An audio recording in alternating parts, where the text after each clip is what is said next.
2018 NBA Finals. For the fourth straight year, the NBA community has beat a path to the Bay Area to see the Cavaliers and the Warriors. And for the fifth year in a row, Commissioner Adam Silver is presiding over the NBA Finals. 5 years now. Hard to believe. 5 years and 4 of the same matchup, which is amazing. Yeah. I want to get right into the end of the game controversy of game one, particularly the block charge call. I think most fans who have been paying attention now are now well acquainted with the rule on that, the trigger, the review, etc. My question for you is, what consideration do you give to the digestibility of the whole play for fans, not only in the arena but on TV, when you create these rules? And I understand the end goal is to get it right, obviously, but there's confusion in the arena and certainly at home as well, as people are saying, wait, they did what? They reviewed what and arrived at what?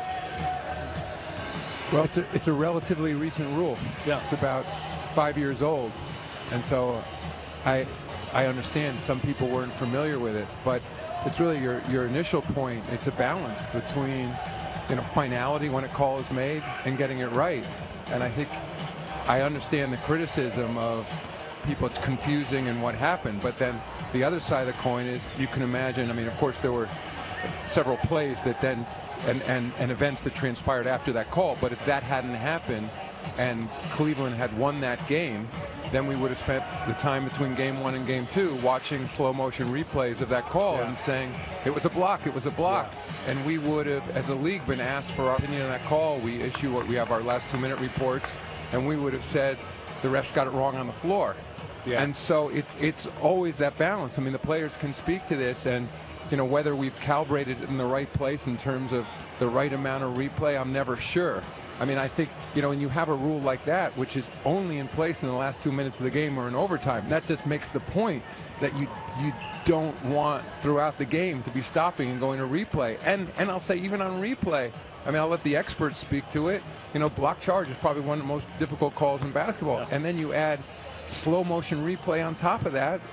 But I will say that, at least according to our experts at the league office, once they then saw it and had the benefit of 14 cameras, slow motion and replay, they said it was a block. Right, and I think most people agree on that point. Eventually, what we got was the right call, a block call. Speaking of LeBron James, I mentioned fourth straight year of this matchup. He's been in the finals all 5 of your years as the commissioner now. And as you know, we've got a LeBron free agency summer upcoming when he could potentially change the balance of power in one conference or the other.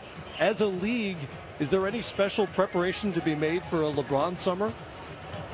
No. I'll just say on behalf of LeBron, thank you. It's amazing what he does day in and day out at 33 years old, the condition he's in, amount of preparation, what he's done to his body. We've all watched the transformation. I don't say in terms of the summer, as I've said before, we have a collective bargaining agreement. You earn, and he deserves the right to be a free agent, and he'll do what he does, and we'll adjust accordingly. The one thing every self-help book I've ever read says, put down your 5-year plan. What's going to happen in 5 years? And as a commissioner for the NBA, what are we going to look forward to 5 years from now that we aren't seeing today in the NBA? Well, it's you guys all have your phones on the table here, if the camera can see them, and I think these have changed the world. I'm not even sure you call them a phone anymore. It's a little computer sitting here. Without question. And increasingly, it's changed our business. It's transformed it because it allows people all over the world now to be watching a high-quality video of this series. When we add it all up at the end of this regular season playoffs, over 1 billion people will have watched a portion of an NBA game, and it's really because of these devices. And at the same time, there's a lot of disruption in the U.S. market in terms of cable. A lot of the young fans either cut the cord or never subscribe to cable. They're getting their television, their video through different sources, through broadband, through cellular connections on phones, and I think we're going to have to adjust accordingly. And one thing I've learned, to think that these iPhones are only 10 years old, and that 5 years is a long time from a technology standpoint in this day and age. It's almost completely unpredictable where we are. So I just think, I feel good in that we have fantastic premium content. I think if you look what's happening in the media landscape, it feels like, that old expression, content is king. It feels like premium content is winning, and that we just got to keep sort of abreast of all those developments and make sure that we're taking our games to whatever platform it is that people want to watch their video. when you talk about, big data, and you talk about, AI and what's going to happen to our game, you've also taken on the responsibility of not only introducing our game globally, but also introducing culture globally in terms of, the equality that you promote in our game, the gender equality, the racial equality. And you've gone out of your way to make a stand on that front and introducing our game globally. And not only that, but also infusing it into the data and the big data that's approaching. Why have you taken that stand, and how do you continue to infuse it? Isaiah, I'll just start by saying I'm sitting with 3 NBA greats, and I think I take my lead from the players and from the history of this league. We talked about it when we were all together in LA for the All-Star game when Bill Russell was there with us, and we think that he was there standing, at the Lincoln Memorial with Dr. King for his I Have a Dream speech in 1963, and, whether it's Oscar Robertson, other great players that came before you guys, and I think I'm carrying on a tradition in this league, and I view it as more based on values than politics and culture, as you said. But I think it's always been part of the DNA of this league. Now, LeBron, Chris Paul, Carmelo, others have picked up that mantle, and I think, frankly, it's wonderful to see. And that, as I've said before, the last thing I think we should be doing is sticking to sports. Only because, and that's not a business judgment on my part, it's that it's incredible the impact that sports has had and will have in our society, and that, but it can be used for such a positive force to build bridges, to bring people together, and I think that's what we're seeing in this league right now. Yeah.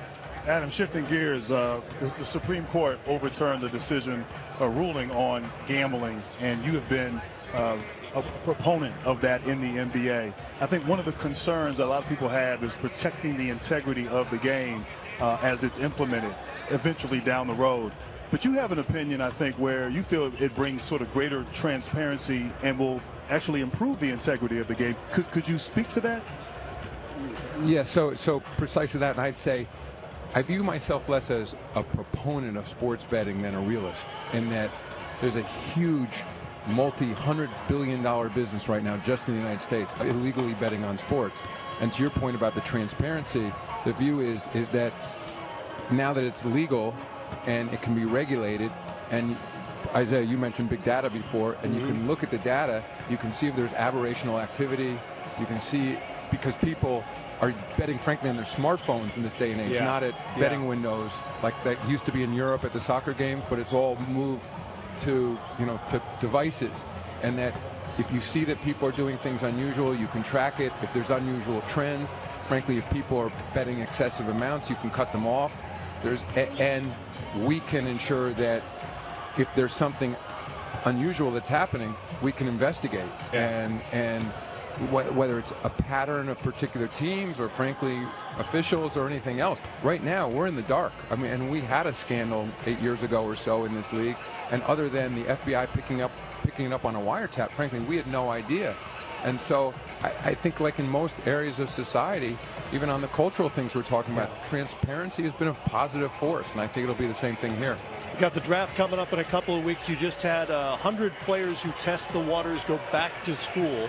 We're also on a path toward a 1-to-1 ratio of NBA to G League teams right now, as you know. Is there any thought to expanding the draft to a third or fourth round to try to populate those G League teams in a way that works for ownership and puts players on a track to learn their team system? That's a great question. We've thought about it, and we've had some very, very preliminary discussions with the Players Association about that. Of course, it would have to be collectively bargained. Sure. It's interesting, even now, 80% of the NBA players, I think this number is right, were drafted. So there's only 20% of the players in this league that weren't, and we only have a 2-round draft. So it's pretty remarkable. Drafting is pretty good at the end of the day in terms of recognizing who the better players are.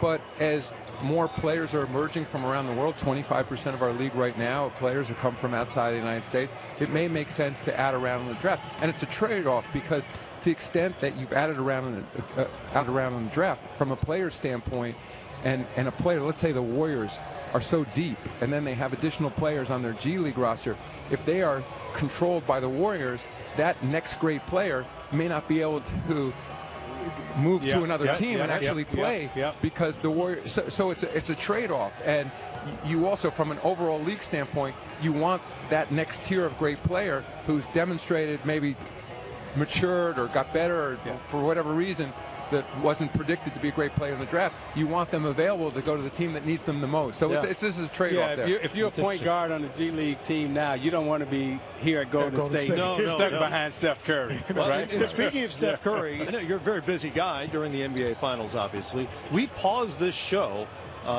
before every finals game to watch Steph Curry warm up all the way to the tunnel. Beautiful. Do you ever get the chance to just sit and watch this? You know, I haven't. I've watched it on television. I haven't had the chance to just watch it in person, but it's quite incredible. And you know what's amazing to me, and you guys as shooters, that he's so slight, and he's small, and the power of the. Like, I think I would be, like, I mean, just to reach. Yeah, well, shooters Like, get the ball there. Wait a minute, Adam. I thought he was small. I thought he was my size. Oh no, he's 6'3". And then I stood next to him. He's not slight. Well, but no, I mean, but he's not deep. No. He's not a muscled guy, and it's like the power that comes from his core, whatever else, and that accuracy to shoot. And even now, and he regularly is 6, 7 feet behind the three-point line and flicks them up there. Yeah. I mean, he may be the best shooter of all time, right? Absolutely. He's definitely stretched the imagination of the distance that you can be able to shoot from accurately. Right. You know, I bet if you asked, you could probably get a good seat to check out the tunnel shot. I can see him from here. Oh, you know what? I think they'd even let you throw the pass. No. That'd be great. That'd be great. Appreciate the time. As always, good to talk to you. Thanks, guys. Thanks for being Adam here. Silver, the commissioner of the NBA, is we continue here on Game Time Live from the 2018 Finals. Steph going into his routine. Of course, we'll catch the 5 tunnel shots, whatever it takes here on NBA TV.